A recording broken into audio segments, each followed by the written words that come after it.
thinking clearer. He goes, it takes time. And there's a fucking Uber driver telling me this shit. Yeah. And I asked him, how do you know about this stuff? He goes, in Cuba, we were growing weed.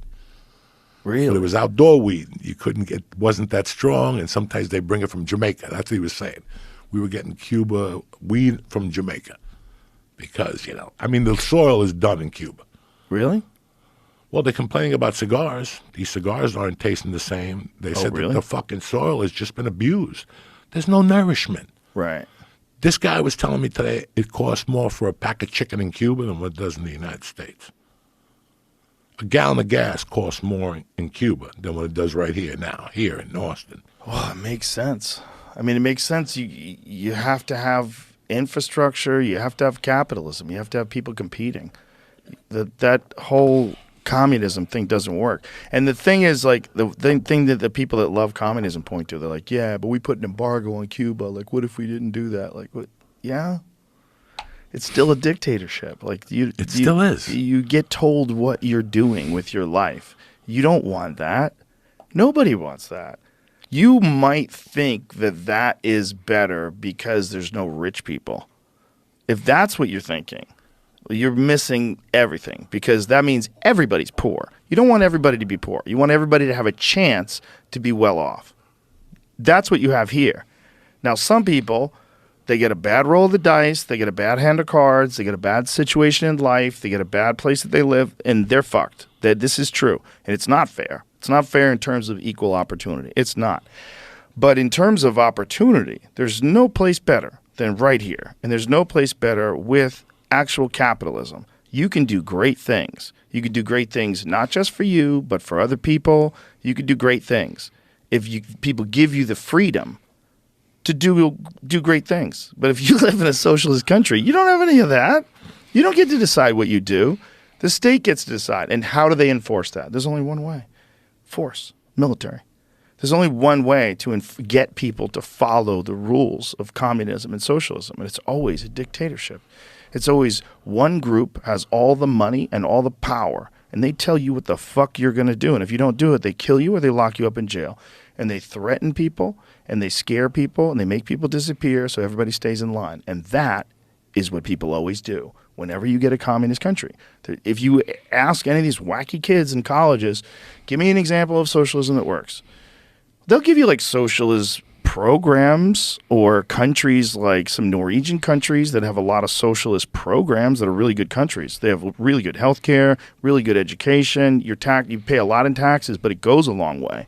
And they have a better society because of it. That's great. But they still have the freedom to do whatever the fuck they want to do. They still have the freedom to do whatever kind of occupations they want. You have the ability to make a shitload of money. You have the ability to excel. The problem is people want a quality of outcome when they don't have anything. But you're never going to have that because, first of all, it's impossible. But second of all, because you're never going to have a quality of effort. And one of the things that a competitive environment or a place like America where you have freedom is, some people put more into life. They put more into the things they do, and they get more back. They get more out of it, and they're inspiring to other people to do the same. And you see them live a rich and fulfilled life, and you're inspired to do the same. That's not happening in Cuba, bro. That is not happening. No. That's not happening in any of these communist countries. Go to North Korea. Ask me how it worked out when they made a deal to take over all the farms so that no one would ever go hungry. Let the state control everything. What a great idea. Everybody give up your farm to the state. Now you're fucked. Now you're fucked. That's the beauty, as somebody who knew that other side, not from living it, but just from hearing the stories. It makes you appreciate this so much more. Yeah. That, listen, you could fall into place in this country, or you don't need a ceiling over your income.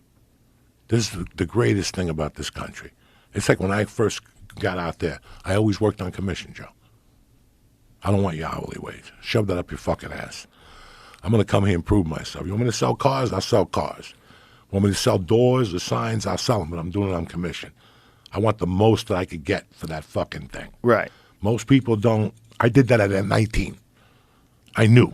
For me, it was going to be commission work. Yeah, and it's a dangerous choice. It's a dangerous choice, but it's based on you. Right. With the effort you put into it. Exactly. If you want to sell. Well, when I worked at Foot Locker, I was the #1 fucking sneaker dude at Foot Locker, and it took me a while, but I fucking went, Right.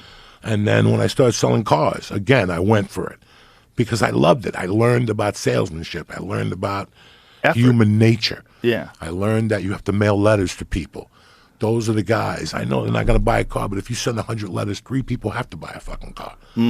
So you're working on all numbers. You know? The United States is a beautiful fucking place because a guy like me could write a book. Think about that. Yeah. A guy like me could, went to prison. I didn't get Social Security when my mother died because she worked under a fucking alias. Everything got beat up on me. But let me tell you what's about to happen. I'm going to retire when I'm 65, collect Social Security, and my daughter gets Social Security now for 3 years, which is like $1,800 a month for college or whatever the fuck, Right. I don't give a fuck. So it all came out in the wash 40 years fucking later. I didn't have the Social Security for me because my mom used the alias. But my point is, dog, you can do whatever you fucking want. You saw it, Joe. Yeah. We were talking about it today. Kids were coming down here with cars, living in their cars. And look what they're doing now. Because they believed in themselves. You gave them a fucking door, and they fucking took it. Most people are still in L.A. Well, my agent said nothing's going to happen at all. Okay. It's the same thing. Some people take chances. Some people sit there waiting for the bluebird of happiness. Yeah. That's the other option you have in this country. You can actually sit and wait for the bluebird of happiness. When I came out of prison, all I had to do was sign a piece of paper, and I'm disabled for life. I get a $1,300 check every month. And some people would take that and go, look at me, I'm living like a doctor. Think about that. Some people would go, $1,300 a month? Fuck, that's me. Food stamps, that's me. I could still take my pills. I could still, it's fucking insane. It's insane. It's the choices that you make, Joe. And it can imprison you. That kind of money, even a small amount of money, can imprison you. That's what scares me about universal basic income.